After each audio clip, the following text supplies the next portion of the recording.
Hi, I'm Jenny. Welcome to English language learning class, where stories help you speak better English every day.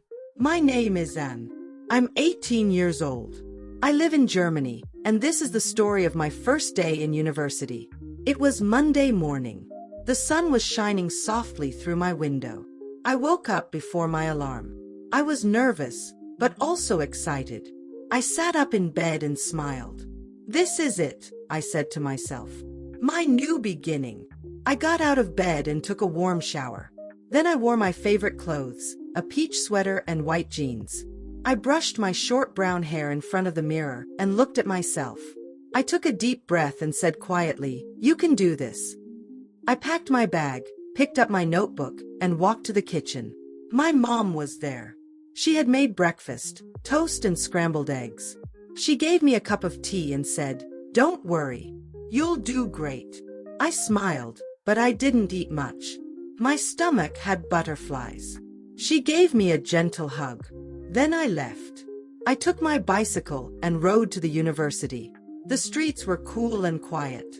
I saw many students, some walking alone, some in groups. Some looked happy. Some looked nervous. Just like me. When I reached the university gate, I saw a big sign, "Welcome to first-year students." I stopped for a moment and looked at the building. It felt big and serious. My heart started beating faster. This was really happening. The campus was beautiful. There were modern buildings, trees, benches, and a small coffee shop. I checked my phone. I had to find room A204. But I didn't know where to go. I looked around, a bit lost. Then a girl walked up to me and smiled.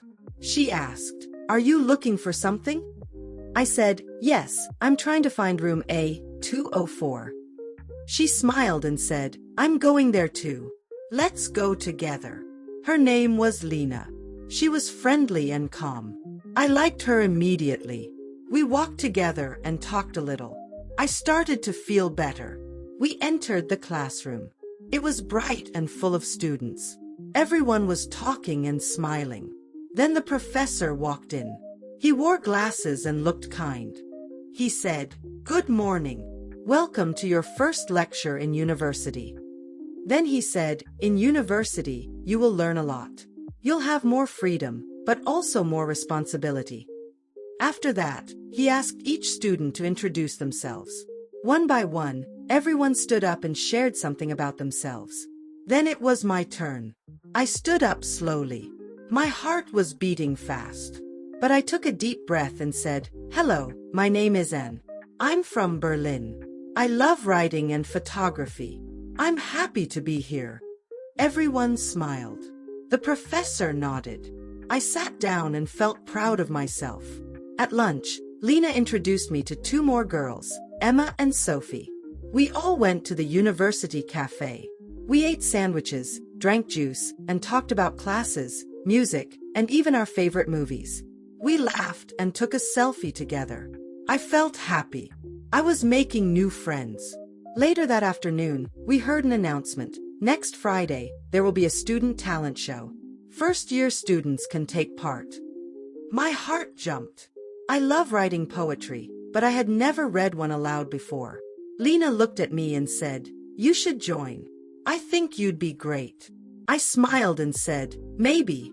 I'll think about it." When the day ended, I rode my bike back home. The sky was orange and pink. The air was calm. I felt peaceful. So much had happened in just one day, a new place, new friends, and new confidence. When I reached home, my mom opened the door. She asked, "So, how was your first day?" I smiled and said, "It was better than I imagined." We sat together and had warm soup and bread. I told her everything, about Lena, the teacher, the class, and the talent show. She listened carefully and smiled the whole time. That night, I sat at my desk near the window. I opened my notebook and wrote in my journal. Today was my first day in university. I was scared, but I tried. I smiled. I spoke. I listened. And I made a friend. As I closed the notebook and got into bed, I thought, the first step is always the hardest, but it can lead to the most beautiful places. If you like this story, please like the video, subscribe to the channel, and share it with a friend. Thank you for watching, and see you in the next story.